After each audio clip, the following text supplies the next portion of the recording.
பெருமாளின் அருளை பெறுவதற்கு ஏகாதசி, திருவோணம் சனிக்கிழமைகளிலும், புரட்டாசி மற்றும் மார்கழி மாதங்களில் விரதம் இருப்பது பலரின் வழக்கம். பெருமாளின் அருள் கிடைத்துவிட்டால் அவரின் திருமார்பில் குடிகொண்டிருக்கும் மகாலட்சுமி தாயாரின் அருளையும் பெற்றுவிடலாம்.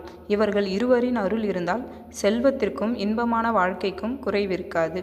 திருமாலின் அருள் இருந்தால் மரணத்திற்கு பிறகும் வைகுண்ட பதவியை பெற்று சுகமான வாழ்வு வாழலாம். காக்கும் கடவுளான மகாவிஷ்ணுவிற்குரிய மாதம் புரட்டாசி.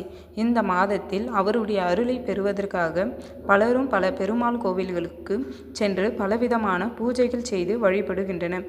புரட்டாசி மாதம் என்றாலும், செல்லும் பெருமாளின் தரிசனம் பெற வேண்டும் என்றாலும் நம் அனைவருக்கும் நினைவிற்கு வருவது திருப்பதி ஏழுமலையான் கோவில்தான். பெருமாளை வழிபட்டால் பாவங்கள் தீரும், செல்வங்கள் சேரும், வைகுண்ட பதவி கிடைக்கும்.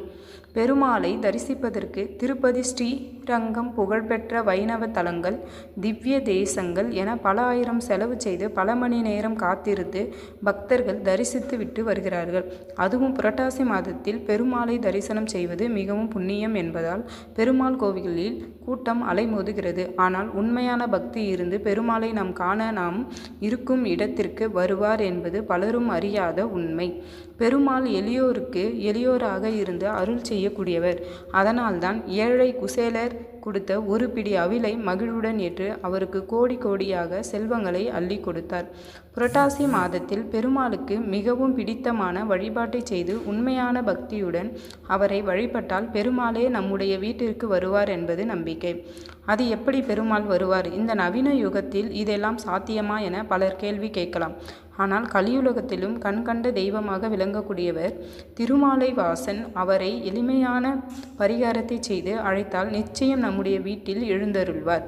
புரட்டாசி மாதத்தில் ஏதாவது நாளில் வீட்டில் பெருமாளுக்கு விளக்கு ஏற்றி மனதார அவரை நினைத்து கோவிந்தா என்று அழைத்தால் அந்த பெருமாள் மாவிளக்கில் நாம் ஏற்றிய தீபத்தில் எழுந்தருளி நமக்கு வேண்டிய வரங்களை கொடுப்பார்.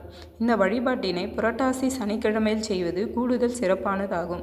மாவிளக்கு ஏற்றி வைத்து அந்த விளக்கிற்கு முன் அமர்ந்து மனதார பெருமாளை நினைத்து அவருக்குரிய ஸ்லோகங்கள், மந்திரங்களை சொல்லி வழிபட வேண்டும். பிறகு மனதார பெருமாளை நம்முடைய வீட்டிற்கு அழைத்து வேண்டிக் கொண்டு நம்முடைய வேண்டுதல் எதுவாக இருந்தாலும் அவரிடம் சொல்லி முன்வைக்கலாம்.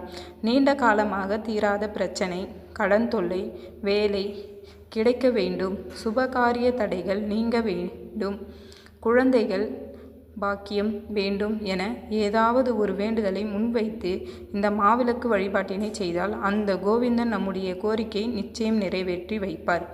இவ்வாறு பெருமாளை வழிபட்டு வந்தால் நம் வேண்டிய வரங்கள் அனைத்தும் நிறைவேறும். நன்றி.